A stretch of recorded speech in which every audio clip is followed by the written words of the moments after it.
నేను చింతపల్లి మండలం చెరపల్లి గ్రామం, నేను నిరుద్యోగినే. అంటే మనం ఇన్నాళ్ళు పోరాడుతూనే ఉన్నాం.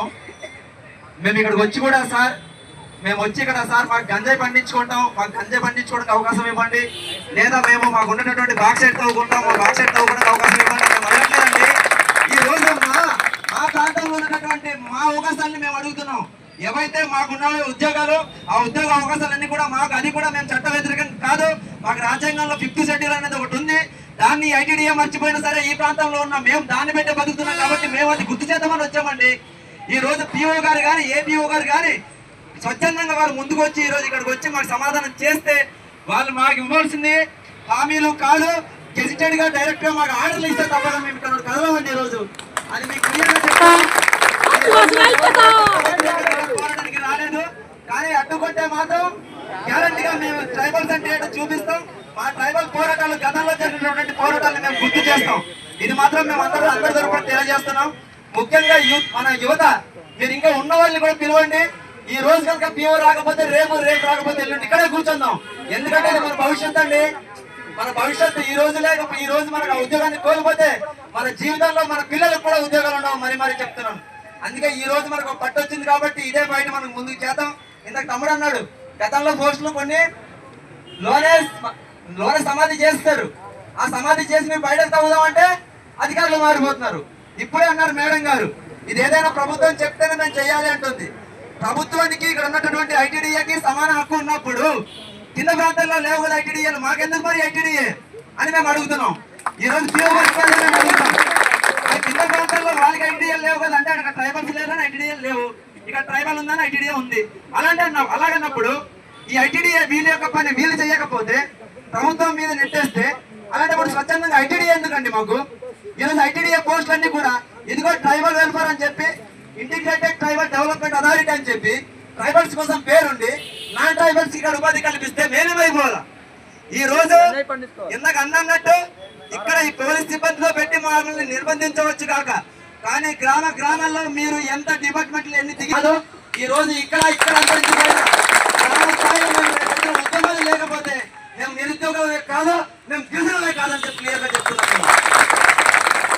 ఈ రోజు నిజంగా ఎంత నష్టపోతున్నాం అంటే సార్, ఈ రోజు 170 యాక్ట్ ఉంది, ఒక్కరికి కూడా ఇక్కడ ఎలాంటి పట్టాలు కూడా లేవు గిరిజనేతరులకి. అలాంటప్పుడు ఇక్కడ ఉన్నటువంటి ఉపాధి అవకాశాలు గిరిజనేతరులకు ఎలా ఇస్తారండి? ఈ రోజు రూల్ ఆఫ్ రిజర్వేషన్ అంటున్నారు, రూల్ ఆఫ్ రిజర్వేషన్ ట్రైబల్స్ కా. అలాగే మనం ప్రత్యేకించి మన జిల్లా ఎందుకండి, ఇక్కడ ఉన్నది మేము 95%, 99% మేము ట్రైబల్సే ఉన్నాం. ఉన్న 5% కూడా ఇల్లీగల్ గా వచ్చినటువంటి వాళ్ళే. మరి అలాంటప్పుడు రూల్ ఆఫ్ రిజర్వేషన్ పేరు చెప్పి 6% మాకు అవకాశం కల్పించడం ఏంటండి? ఇది దారుణం కాదా? మళ్ళీ ఇంకా రిప్రజెంటేషన్లు ఇవ్వాలంట. మేము ఎన్ని రిప్రజెంటేషన్లు ఇవ్వాలండి? ఇక్కడ ఏప్రిల్ 14వ తారీఖు నుండి రిప్రజెంటేషన్లు ఇస్తూనే ఉన్నాం. అమరావతికి వెళ్ళాం, డైరెక్ట్ గా ఆ సీఎం గారు రిప్రజెంటేషన్ ఇచ్చాం, మళ్ళీ ప్రత్యేకించి రిప్రజెంటేషన్ ఇవ్వాలి. అలాగన్నప్పుడు ఇక్కడ ప్రత్యేకించి అధికారులు ఎందుకు, ఐటీడీ అధికారులు ఎందుకని మేము ప్రశ్నిస్తున్నాం. ఇక్కడ ఉన్న పోస్టులు అండి 2019లో ఎన్ని మిగిలాయో, బ్యాక్లాగ్స్ ఏవో, ఇప్పుడు ఎన్ని పోస్టులు మన ట్రైబల్ వెల్ఫేర్ పోస్టులు ఎన్ని డిఎస్సీలో కలిపారో కనీసం క్లారిటీ లేదు. కొన్ని డిఎస్సీ ఇచ్చిన తర్వాత బ్యాక్లాగ్ పోస్టులు కొన్ని ఉంటాయి, ఆ బ్యాక్లాగ్ పోస్టులు కనీసం స్పెషల్ డిఎస్సీ తీయాలి అనేది అది స్వచ్ఛందంగా ఐటీడీఏగా ఉంటుంది. అది గవర్నమెంట్ తో సంబంధం లేదు. అది కూడా నిరుద్యోగులకు గుర్తు చేయాలండి. అలాంటప్పుడు ఐటీడీ అధికారులు ఎందుకు? ఈ ఐటీడీ 5th షెడ్యూల్ ప్రకారం టీఎస్సీ కమిటీ వేయాలి సార్. ఆ టీఎస్సీ కమిటీ ఏది? ఆ టీఎస్సీ కమిటీలో ఎంతమంది నిరుద్యోగుల్లో ఉన్న మేధావులు ఉన్నారు, ఎంతమంది గిరిజన ప్రాంతాల్లో ఉన్న మేధావులు ఉన్నారు? ఆ టీఎస్సీ కమిటీ ఏది? మేము 5th షెడ్యూల్లో ఉన్నది మాత్రం మేము అడుగుతున్నామండి, మేము వేరే అడగట్లేదు. రాజ్యాంగంలోనే క్లియర్గా అలాంటి రాజ్యాంగాన్ని భంగం కలిగించే పని ప్రభుత్వం చేస్తున్నప్పుడు ఈ రోజు రాజ్యాంగం మాకు అవసరమా సార్? అవసరమండి. నిజంగా బిఆర్ అంబేద్కర్ గారు స్వచ్ఛందంగా మనలాంటి పేద వర్గాలంతా కూడా నష్టపోతున్నాం అని చెప్పి రాజ్యాంగాన్ని రాశారు. ఆ రాజ్యాంగంలో అందరికి సమాన హక్కు ఉండాలని చెప్పి మనకు హక్కు కల్పించారు.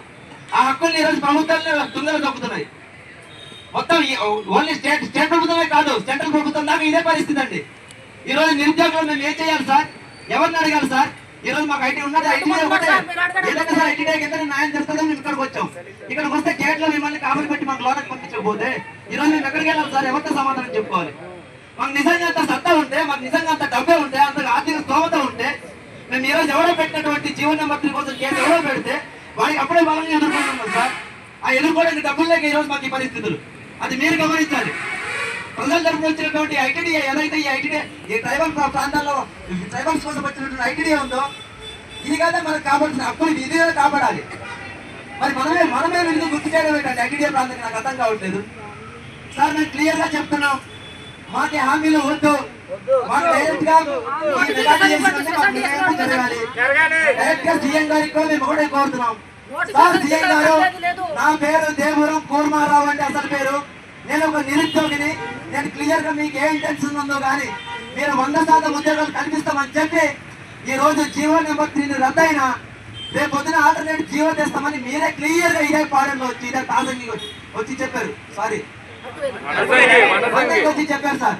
మరి మీరే క్లియర్ గా ఆల్టర్నేటివ్ జీవో తెస్తామని చెప్పి 100% ఉద్యోగాలు మాకి కల్పిస్తామని చెప్పి ఈ రోజు మెగా డిఎస్ లాంటి పోస్టులు కింద వాళ్ళకి ఇస్తే రేపు పొద్దున్న మీ జీవో తెచ్చి పోస్టులు ఎవరికి ఇస్తారు సార్? ఏ పోస్ట్ ఇస్తారు సార్ మాకు? ఈరోజు మా పోస్టులు ముందుగానే వాళ్ళకి ఇచ్చిన తర్వాత ఆల్టర్నేటివ్ జీవో తెస్తామేంటంటే అంటారండి మీరు. అందుకనే మేము ఒకటే కోరుతున్నాం, ఈ డిఎస్సీ నుండి ఈ మెగా డిఎస్సీ నుండి మా గిరిజన ఐటీడీఏ ప్రాంతాల్లో మా ఐటీడీఏ ప్రాంత పోస్టులు మాత్రమే మాకు మినహాయించండి. డిఎస్సీ ఆపొద్దు, డిఎస్సీకి మేము వ్యతిరేకం కాదు, కానీ మా గిరిజన ప్రాంతాల్లో ఉన్న ఐటీడీఏ పోస్టులు మాత్రమే మినహాయింపు చేయండి. మీరు నెక్స్ట్ జీవో ఆల్టర్నేటివ్ జీవో ఎలా తెస్తే అలాగే ఇవ్వండి. అది కూడా దిద్దు సెట్టిల్కి వ్యతిరేకంగా తెస్తే మేము ఈ రోజు ఉత్తర చేతుల్లో వచ్చాం, కానీ రేపు పొద్దున మా యొక్క గిరిజన సాంప్రదాయమైన విల్లుంబలతో వస్తాం. మేము దీన్ని చెప్తున్నాం హెచ్చరిక సార్. ధన్యవాదాలు తెలియజేసుకుంటూ మాట్లాడడానికి చాలా మంది ఉన్నారు. ప్రతి ఒక్కరు కూడా మీరు గవర్నమెంట్ కి డైరెక్ట్ హెచ్చరికలు చేస్తూ మాట్లాడండి. ఎందుకంటే ఈ రోజు మనం సాధారణంగానే పోరాటం చేస్తున్నాం. ఎవరు కూడా ఎలాంటి మరణ హోమాలతో వచ్చి ఇక్కడ పోరాటం చేయట్లేదు. గుర్తుంచుకోండి సోదరులు. Thank you.